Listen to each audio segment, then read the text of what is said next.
The 2022 regulations' intended aim to increase the quality of racing in Formula One did not succeed. However, the FIA is certain that its work on the following regulations cycle in 2026, which was announced yesterday, will provide a more exciting spectacle. However, the drivers are not pleased and are quick to criticize the new regulations. We'll give you a rundown on why it probably won't change that much and what the drivers had to say about it. From fears about Frankenstein machines to drivers having to shift down gears on the straights, and then panic at certain simulator testing where cars were spinning out on the straights, the road to where we are now has not been easy for the FIA. However, now that the new regulations have been released, though there will almost certainly be some adjustments, those who drafted them believe that those initial concerns have been addressed.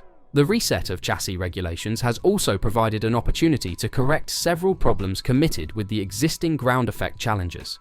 These are the major changes. Chassis changes. The FIA refers to the chassis as the nimble car idea. The overall mass of the cars will decrease by 30 kilograms. The maximum wheelbase will shrink by 200 millimeters. The entire car width will compress by 100 millimeters, and the maximum floor width will be reduced by 150 millimeters. The 18-inch wheels will stay, but the front and rear tyre widths will be reduced by 25mm and 30mm respectively. The front and side impact structures, as well as the roll hoops, will be changed to increase safety without increasing weight. Aerodynamic changes. Downforce will be reduced by 30% and drag by 55%. DRS will be replaced by active aerodynamics, which include adjustable front and rear wings. Drivers will be able to change from the conventional Z mode, greater downforce, to X mode, low drag, to boost straight line performance. The front wing will be 100mm thinner with a 2-element active flap. A 3-element active rear wing will be used, with the lower beam wing deleted and end plates simplified.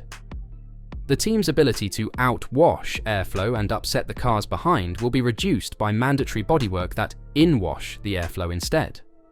Floors will become largely flat and diffuser power will be neutralized, lessening the ground effect and the car's need on ultra-stiff and low setups. Engine changes. The MGU-H will be deleted. ICE power will be reduced from 560 kilowatts to 400 kilowatts. MGU-K output will be increased from 120 to 350 kilowatts. The amount of energy recovered while braking will double, yielding a total recuperable energy of 8.5 mJ every lap. A manual override mode will taper a leading car's recovered energy deployment once it hits 290 km per hour, dropping to 0 at 355 km per hour, while the following car will benefit from MGU-K override, which will provide 350 kilowatts up to 337 km per hour and an additional 0.5 mJ of energy. The 2026 engines will operate on 100% sustainable fuel, which is a crucial reason for Honda's return to F1, Audi's entry, and Ford's collaboration with Red Bull powertrains. The final outcome will be cars that are smaller and lighter, around 30 kilograms lighter than today, but more importantly, aerodynamics that are significantly less prone to being influenced by teams to deviate from the original purpose of improved racing. In fact, the FIA claims it has delved further into understanding what teams tried to change the wake of their cars in recent years to restore the outwash feature that has contributed to the new filthy air crisis. Speaking about the rules, the FIA's single-seater director Nicholas Tombazis stated that the simulation statistics for the 2026 cars were a step forward from what they were at the start of 2022. The new rules and baseline spec, their wake characteristics are significantly better than the start of 2022, he stated. So they are starting off far better than in any other simulations we've done.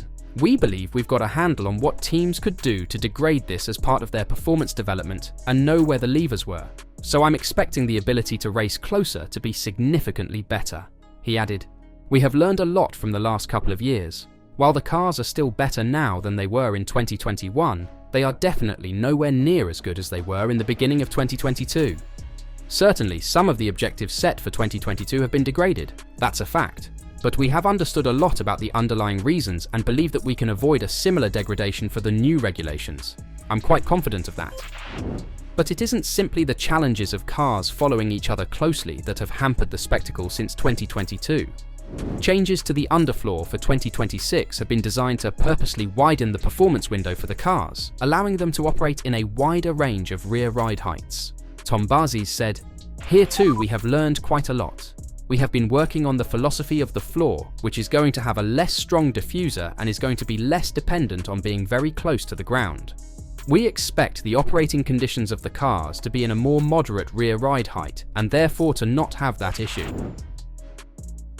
On the recent active aero worries, Tombazis added, "We did some tests in order to see whether the rear wing adjustment by itself could be okay or not, and concluded that it could be too unbalanced. So the front and the rear wings have to be adjusted together." Tombazis believes that the ultimate result should be a car that does not take a step backwards. The cars have overall more power, he emphasized, so faster acceleration out of the corners, and either similar or higher top speeds overall, with no significant rollover of top speed on the straight. Cornering speeds are going to go down a bit due to the lower downforce, so overall, lower cornering speed, higher straight line speed and harder braking. In fact, there is an overwhelming belief that 2026 represents an opportunity for F1 to make up for what it lost with the current regulations set. As Tombazis said, "We believe we made a step towards closer racing in 2022, but there were also things we got wrong, and we're trying to get it completely right now. However, the drivers have the feeling that these new regulations are actually way worse than the FIA is trying to make us believe." During the Canadian GP Media Day, the drivers were quick to point out what's still wrong with these new regulations. Hamilton praised the work on the power units, which will feature an even split of electrical power and an internal combustion engine powered by sustainable fuels. However, he stressed that the regulations must also deliver on the racing side. He said, "I mean, it's only 30 kilos, so it's going in the right direction, but it's still heavy. I've spoken to some drivers who have driven it on the simulator. I haven't, but they said it's pretty slow. So we will see whether it's actually the right direction or not. But I think in terms of sustainability, particularly on the power unit side, I think that's a really bold step and I think it's going in the right direction. We've just got to make sure that cars are efficient, fast, and an actual step forwards and actually racing is improved."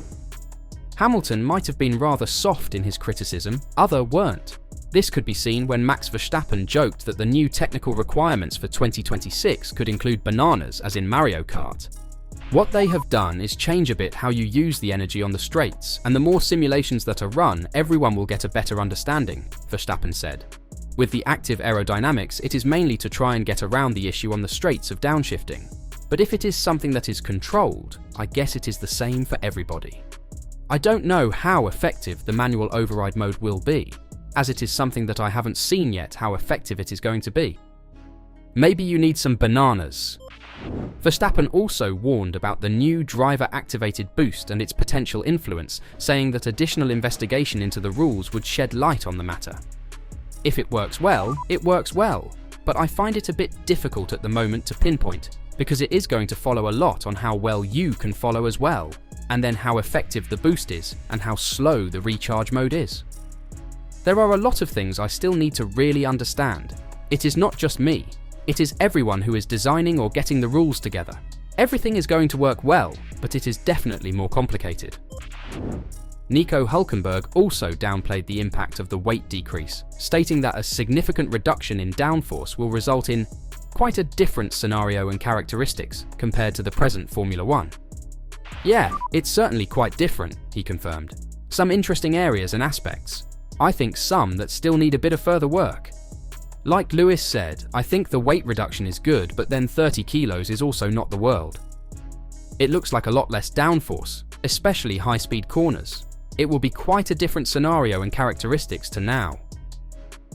There's going to be definitely a drastic change, and change is always, you're not always so open to it, but we'll see what happens between now and in the 1.5 years, if there might be some small adjustments or not." However, despite ongoing questions over how the new technology would perform, Aston Martin driver Fernando Alonso is doubtful of F1's ambition of reducing the car's weight by 30 kilograms. "I think it is probably impossible to achieve 30 kilos already," he said. "If the power unit is 50% electric and you need the batteries to support that, cars will just increase 20 or 30 kilos because of the power unit. And then you want to reduce 30 kg. You need to drop 60 kilos of the current car, which is the same as at the moment. Probably to the teams it's an impossible target." They have 2 years to achieve that target, and as always in Formula One, what is impossible in 2024 will become reality in 2026 because there are very clever people in the teams. But I think all is a consequence of something else that is in the cars.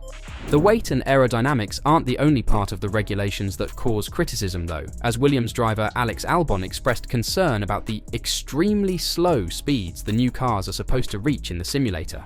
Let's see. I don't want to speak out of turn, but it's going to be very slow. Extremely slow, he said.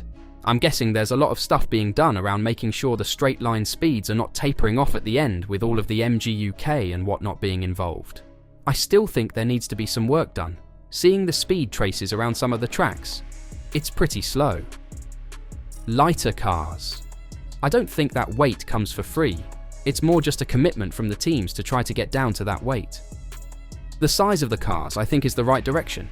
Obviously, it seems to be that to recover what these new engine regulations are creating, everything becomes extremely complicated. I'd rather just have a bit more simple engines. What's your take on these regulations? Will this enhance racing or only bring further problems and loopholes to the grid? Let me know your thoughts in the comments down below.